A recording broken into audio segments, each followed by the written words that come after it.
La sélection librairie du mois de février. Faute d'amour d'Andreï Dzhanivtsev, édité par Pyramide. Prix du jury au dernier festival de Cannes, Andreï Dzhanivtsev signe une nouvelle œuvre magistrale après Le Retour, Elena et Léviathan. L'histoire est des plus banales. Un couple qui ne se supporte plus, qui a décidé de divorcer. Un enfant qui pleure derrière une porte, ignoré et déchiré. Le drame pourrait avoir lieu n'importe où. Il se passe en Russie, devant la caméra d'Andreï Dzhanivtsev, ce qui lui donne son aspect particulier et une intensité sombre venue des profondeurs, comme un ébranlement souterrain. Les parents d'Alyosha ont chacun une nouvelle liaison. Son père, Boris, vit avec Masha, qui attend un enfant de lui. Sa mère, Genia, est adulée par un homme d'affaires nouveau riche. On les suit alternativement dans leurs occupations quotidiennes, au travail, au supermarché, au restaurant, au lit. Le cinéaste en profite pour brosser un tableau allusif mais cruellement critique de la société russe actuelle. Boris travaille dans une société dirigée par des intégristes orthodoxes à la morale sourcilleuse et s'inquiète des répercussions de sa vie privée sur sa carrière. Genia, d'origine modeste, découvre avec son nouvel amant le monde du luxe et de l'argent. Ni l'un ni l'autre ne souhaitent s'encombrer de leur fils. Le jour où Aloshia comprend qu'il va être envoyé à l'orphelinat, il s'enfuit. Sa disparition provoque le rapprochement forcé de ses conjoints disjoints qui ne voulaient plus rien avoir en commun. Le drame se noue autour de ces paradoxes. Présent, Aloshia n'intéressait pas ses parents. Absent, il les obsède. Ils ne voulaient plus se parler. L'enfant disparu les force à le chercher ensemble, à attiser leur discorde. Les enquêteurs vont plus loin que n'importe quel psychanalyste. La police déclare vite forfait et confie les recherches à une association humanitaire spécialisée dans les disparitions. Du passé au futur, Dzhanivtsev structure, faute d'amour comme une sorte d'arbre généalogique de l'amour manqué, défiguré, d'une génération à l'autre. On peut lire le film psychologiquement, histoire de famille et de couple, d'où ressortent quelques portraits saisissants, comme la mère terrible de Genia. On peut voir la critique sociale et politique d'un pays que la fin du communisme a voué à des tyrannies et à des corruptions nouvelles, au pouvoir de l'argent, à la domination d'une orthodoxie mafieuse que le cinéaste dénonçait déjà dans Léviathan. Tout au long du film parvient les échos d'une actualité pleine de violence et d'effroi de fin de monde. Mais au fond, le vrai suspense reste cette généalogie vertigineuse de l'innocence bafouée, de l'amour éternellement trahi. Dzhanivtsev le met en scène avec une lucidité, une opacité vertigineuse, une froideur brûlante, une puissance bouleversante. Le chemin, réalisé par Jeanne Labrune et édité par Épicentre Film. Le récit est comme celui d'un conte. Camille est une jeune Française installée dans une mission catholique au Cambodge pour y prononcer ses vœux. Chaque jour, elle emprunte un chemin qui traverse les ruines d'Angkor, sur lequel elle croise un mystérieux jeune homme avec lequel une sorte de rituel de rencontre va se mettre en place. Ce chemin qui l'amène vers une vieille femme qu'elle soigne, et a fortiori cette rencontre, lui sont pourtant interdits par la mère supérieure. La jeune femme, mue par une force qui la dépasse, persiste pourtant, mettant en péril sa promesse de retrait du monde. On est saisi par la beauté des images qui doit bien sûr au superbe paysage du Cambodge, mais aussi à cette manière dont la caméra de Jeanne Labrune s'attarde par des plans millimétrés sur des détails qui sont pour la plupart chargés d'une dimension symbolique. Les ruines d'Angkor que longe quotidiennement Camille sont lestées d'un passé douloureux. Leur nom n'est jamais prononcé, mais on pense évidemment aux Khmers rouges et aux massacres qu'ils perpétrèrent à la fin des années 70. Ce beau film d'atmosphère est fait de peu de mots, mais porte en lui un élan d'une grande sincérité, l'élan même qui nous porte vers la vie quand la mort encore nous requiert. Egenschill de Dieter Berner, édité par Bodega Film. Artiste autrichien incontournable du XXe siècle, Egenschill a scandalisé la société viennoise avec des œuvres provocantes que certains de ses contemporains ont qualifiées de pornographiques. Pour mettre en scène sa vie, Dieter Berner a choisi d'adapter le roman Mort et jeune fille, Egenschill et les femmes d'Hildebegger, édité en 2009. Le but n'est pas ici d'étaler ses peintures tel un catalogue en mouvement, mais tenter de comprendre ce qui le poussait à peindre et ce qu'il voulait exprimer. Le réalisateur prend alors le parti de se concentrer davantage sur les sources d'inspiration de Schill que sur sa production artistique, à travers ses relations avec les femmes et en adoptant leur point de vue. Cette approche est pertinente compte tenu du sujet, car mettre en scène son obsession de représenter leur corps ne permet pas seulement de saisir la complexité de l'homme, mais également d'appréhender son art empreint d'érotisme. Prenant comme point d'ancrage les derniers jours de la courte vie d'Egunschill, emporté en 1918 à l'âge de 28 ans par la grippe espagnole, le film procède ensuite, par flashbacks réguliers, par nous plonger dans les épisodes moteurs de son génie artistique. Ces allers-retours entre les deux fils de la narration sont habilement montés et permettent que le pulse de sa vie se mette en place peu à peu sans perte de clarté dans le récit. Le film Egunschill met également en avant l'attachement de l'artiste pour ses œuvres, qu'il considère comme un prolongement de lui-même. Une séquence de procès est particulièrement évocatrice alors qu'il est accusé, finalement à tort, d'avoir abusé d'une jeune fille de 13 ans, tandis que le juge brûle devant ses yeux une de ses peintures en déclarant qu'il n'est rien de plus qu'un pornographe. Schill rétorque avec passion: en tant qu'artiste, je défends la liberté de l'art. Ce passage confronte brutalement l'artiste à l'étroitesse d'esprit et aux mœurs de son époque. Tout en synthétisant un des messages du film, l'art est autant un acte de création qu'un acte de résistance en faveur de la liberté d'expression. Don Juan de Jacques Weber, édité par les éditions Montparnasse. Don Juan est un aventurier épris de liberté dans l'Espagne du XVIIe siècle. Il tue ses ennemis, séduit toutes les femmes, leur promet le mariage puis les abandonne. Révolté, hypocrite et impie, sûr de son désir, il affronte un monde qui l'humilie. Ce géant blessé épuise sa vie et brûle ses dernières cartouches. Dans quelques jours, il se rendra inexorablement au rendez-vous avec son destin. L'allure de ce Don Juan de cinéma intrigue, un colosse usé, suant, dépoitraillé sur son cheval. Plus déroutante encore la déconstruction du texte de Molière opérée par Jacques Weber. Moins de scènes, dans un ordre inédit, avec une proportion insolite à éclater les répliques et à les commencer en un lieu pour les terminer dans un autre. C'est que Don Juan est en fuite, en bout de course, au fin fond de l'Espagne, et taraudé par sa femme prochaine. Il n'a jamais cru en rien, sauf en son désir. Or son désir se tarit. Pas étonnant que tout ce qui lui arrive ait l'air d'une mascarade intempestive, y compris ses ultimes manigances de tombeur, dénuées de toute conviction, y compris aussi les prières et les menaces d'Elvire, Emmanuel Béard très gracieux exalté, ou les sentences solennelles du père, excellent Michael Lonsdale.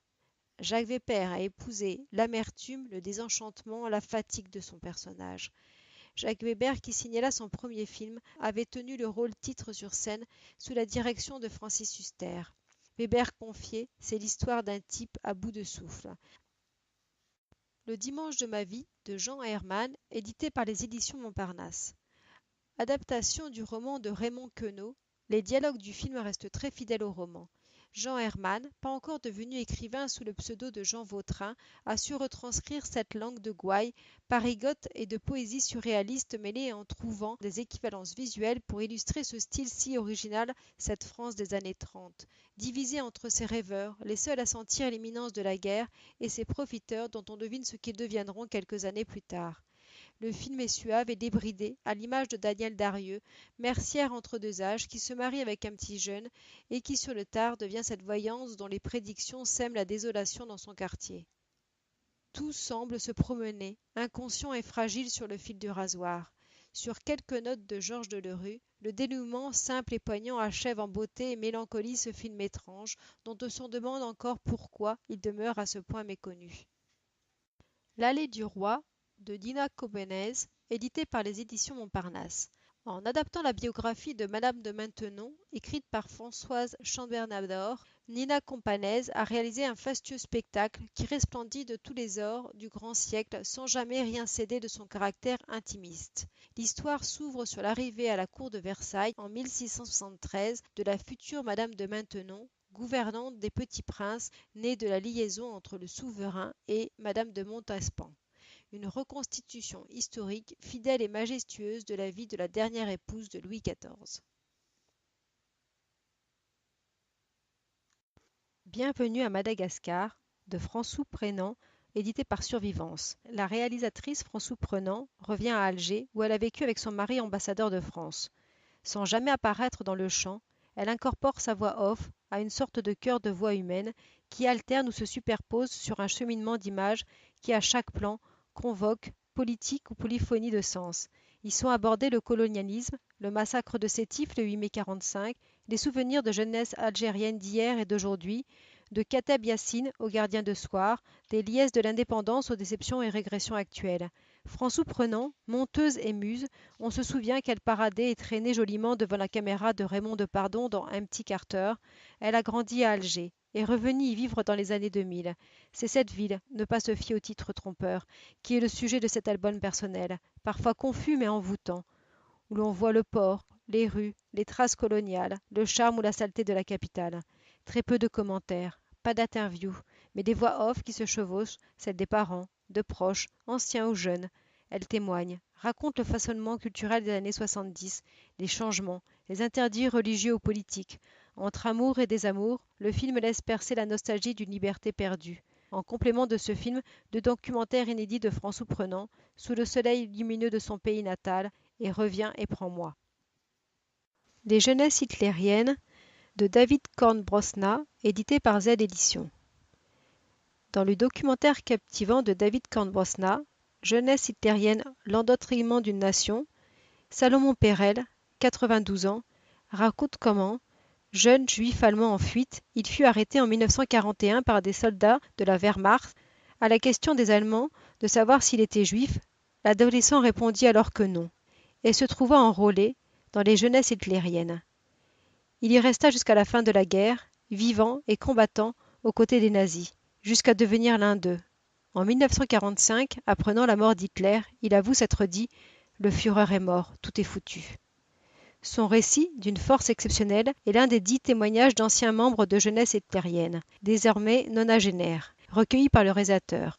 Mon objectif était de comprendre quelle mécanique peut transformer des adolescents en fanatiques prêts à se battre et à mourir pour une cause, explique le documentariste. S'ils ont aujourd'hui totalement renié leur adhésion au national-socialisme, tous les interviewés expriment la honte et les remords qui les hantent. 70 ans après. Retour sur l'histoire des jeunesses hitlériennes qui commence dans les années 1920, en même temps que naît le parti nazi.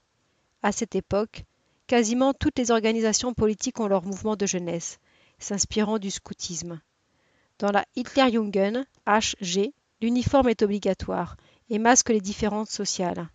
D'abord réticent, Adolf Hitler comprend que ses enfants âgés de 6 à 18 ans représentent l'avenir de son parti et de son armée.